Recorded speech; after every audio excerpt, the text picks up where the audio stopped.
నేను చిన్నగా ఉన్నప్పుడు మా ఎదురింట్లో ఉండే ఆంటీ వాళ్ళ ఇంట్లో రిలేటివ్స్ వచ్చేవారు. ఓకే. ఆ రిలేటివ్స్‌లో ఆ టైంలో ఒక అంకుల్ లాంటి అన్న, కొంచెం పెద్ద ఏజ్ అన్న ఉండే. ఓకే. ఆయన వచ్చి నార్మల్‌గా చిన్న పిల్లలకి మనం ఇలా ముద్దు చేస్తాం అవును. కదా! అవును. అలా ఎక్కువ ముద్దులు చేసేవారు.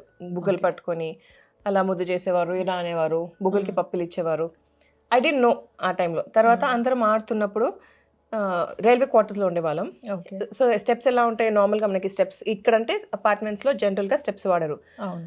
రైల్వే క్వార్టర్స్‌లో కూడా స్టెప్స్ అలా ఉంటాయి. ఓకే. ఇక్కడ ఒక క్వార్టర్, ఇక్కడ ఒక క్వార్టర్, ఇక్కడ ఒక క్వార్టర్ ఇంకా అంతే. ఓకే. పైన టెర్రస్. సో, పైన టెర్రస్‌కెళ్ళే స్టెప్స్ దగ్గర ఎవ్వరు రారు. Okay. So, hide and seek ఆడదాము, మనం ఇక్కడ దాక్కుందాము అని చెప్పేవారు. And it will be so much fun. అందరం పిల్లలు ఆడేవాళ్ళం. అందులో ఈ అన్న కూడా జాయిన్ అయ్యేవారు. ఓకే. పైకి తీసుకెళ్ళి ఇక్కడ దాక్కుందాం. నార్మల్‌గా ఇప్పుడు మనం పిల్లలతో ఆడుతున్నప్పుడు ఎలా అంటాము, అదే. "యాహ్! చుప్పో మే దేఖ్ లేతో" అక్కడ దాక్కునింది. అదే.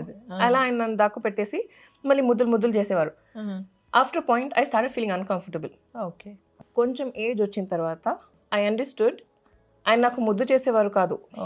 ఆయన కోరికలు నా మీద తీర్చుకొని it was kind of a child abuse, sexual child abuse. ఆ టైంలో ప్రాబబ్లీ మనకి అంత అవేర్‌నెస్ లేదు. అవేర్‌నెస్ అంటే పేరెంట్స్‌కి ఉండుండేమో. బట్ పిల్లలకి నేర్పించాలి. పిల్లలకి చెప్పాలి. గుడ్ టచ్, బ్యాడ్ టచ్ ఇలాంటివి నేర్పించాలి. వాళ్ళకి తెలియాలి అని ప్రాబబ్లీ మా పేరెంట్స్ అనుకోలేదేమో. నేను వెళ్ళి చెప్పినా ఫస్ట్ నువ్వెందుకు అక్కడికెళ్ళావు? హైడ్ అండ్ సీక్ అక్కడ ఎందుకు దాక్కున్నావు? అంటారు. మన పిల్లల్ని మనం ఓకే అలా జరిగిందా? సరే నీకు నేనున్నాను అని ధైర్యంగా చెప్పకుండా ఫస్ట్ మన పిల్లల్ని మనం తిట్టేస్తే వాళ్ళకి రాదు. ఎప్పుడు మనం ఓపెన్ అయ్యి నాతో ఇలా జరిగింది అని చెప్పడానికి ధైర్యం రాదు.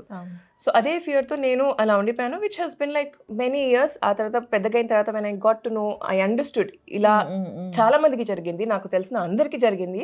This is not normal kind of normal behaviour. ప్రేమ కాదిది. It is some sexual feeling that they have and they take it out on kids.